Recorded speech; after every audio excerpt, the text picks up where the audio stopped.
Moments ago, House Democrats wrapped a high-stakes meeting behind closed doors as President Biden's political fate hangs in the balance. There are signs now that momentum may be growing for the president. Some Democrats heading into that gathering, making it clear they are rallying behind the president.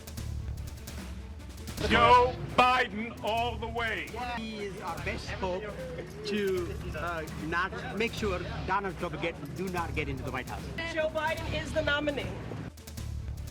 Meanwhile, the Congressional Black Caucus and progressives like Alexandria Ocasio-Cortez are also announcing their support that appears to outweigh the 6 Democratic members of Congress who have publicly called on the president to step aside. But despite that pressure, those defiant Democrats are for now holding their ground. The fighting spirit and pride and courage that served the country so well 4 years ago helped Joe Biden win. Will bring the ticket down this time. He just has to step down because he can't win. And my colleagues need to recognize that. A dismissive letter is not going to change any mind. Senior congressional correspondent Manu Raju is following it all up on Capitol Hill for us. Manu, things are moving pretty fast. Things were looking a lot shakier for the president about 24 hours ago. I mean, from what we were hearing just a few moments ago, might be getting a little bit better. Where do things stand from where you are? What are you hearing? Yeah, there is a sense that there is significant amount of support for the president, if not for the fact that he says he's not going anywhere. So a lot of the members are saying, you know, we got to get on board, otherwise we're going to be divided as a party, and ultimately that's going to fare even worse for them, they believe, come November, which is one reason why some members are saying, all right, it may not be the best situation, but it's a situation that we have, so let's just embrace it. And that's what one member said going into this meeting. That was Congressman Jerry Nadler in a private conference call on Sunday. He told his colleagues that it's time for a new nominee, raising concerns about Biden's fitness to serve and to win and come November. But when he spoke to reporters just moments ago, he indicated he is now backing Biden.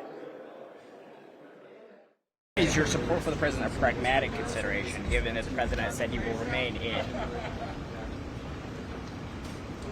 Well, yeah. He said he's going to remain in. He's our candidate, and we're all going to support him. I hope we're all going to support him. That kind of leaves you with no choice then.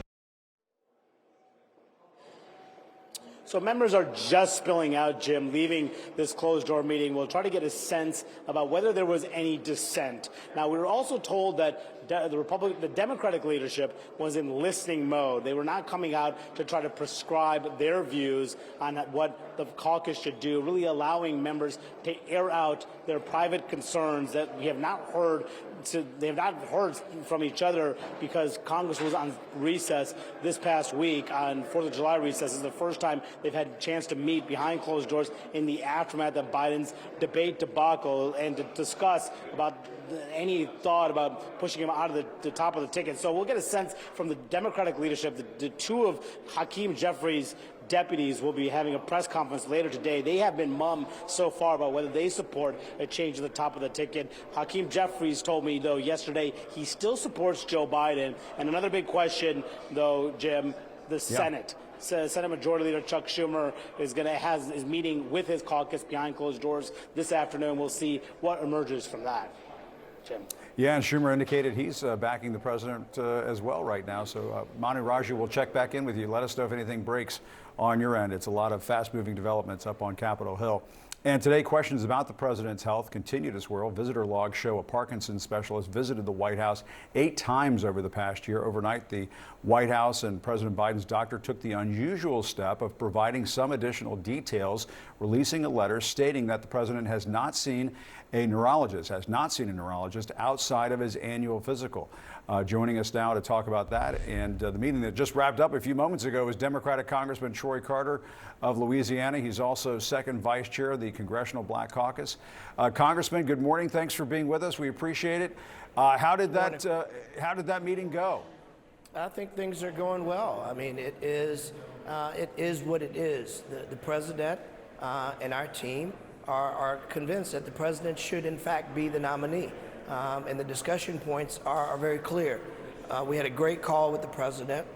The president was clear, was energized, was motivated, and it's clear that he's up for the job.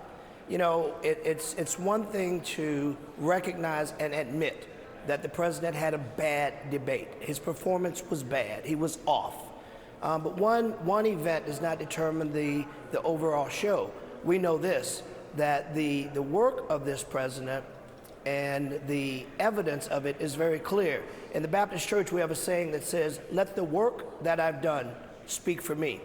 And the work that the Biden-Harris administration has done, whether it's the $1.2 trillion infrastructure bill, CHIPS and Science Act, reducing insulin, these are all the price of insulin. These are all things that are receipts.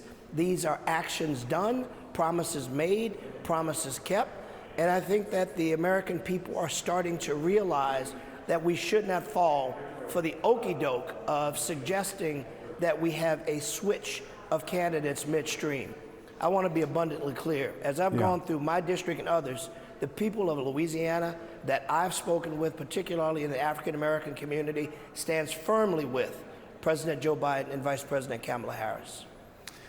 Congressman, but what happens if the president has another bad moment? What happens if there's a moment like what we saw during the debate and there's another round of second guessing and questions about whether the president is fit to run and serve as president another 4 years? What happens then? Well, I don't think that judging someone by a poor performance, rather it's once or twice, is enough to determine that they should not be the candidate. I hope and pray that we don't see that. I don't suspect we will. The circumstances that led to that, a combination of not being 100% healthy, having the former president heckling and making noises on the side of him, distracting him, and even being perhaps over-prepared.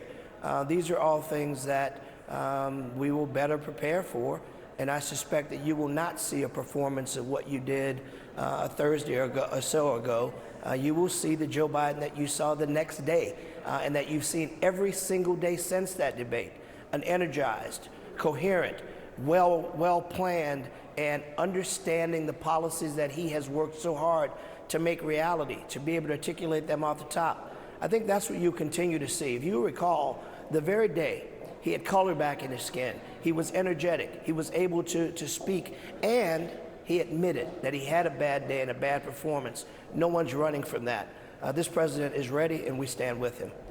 And last night, the White House released a letter from the president's doctor detailing what has been going on with the president from time to time, meeting with a neurologist, Parkinson's specialist, meeting with the president's physician at the White House, visitors' logs showing this specialist going in and out of the White House. The president's doctor trying to clear that up last night, and the White House press secretary trying to clear that up yesterday, saying that the president is not being treated for Parkinson's. Are you getting all the information that you need about the president's health? Should the White House have been more forthcoming sooner?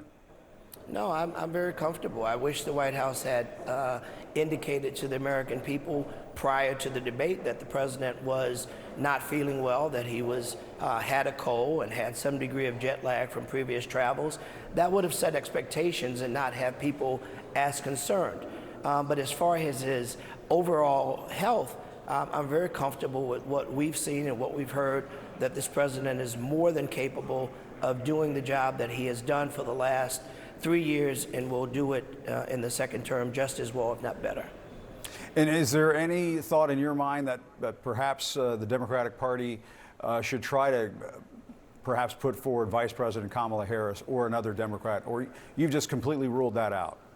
Well, I've completely ruled out any changes because the Biden-Harris ticket and team is the strongest team that we have, and it's the team that will win in November. And any notion of switching is just somebody else's narrative trying to cloud issues and confuse the American people. Let there be no confusion.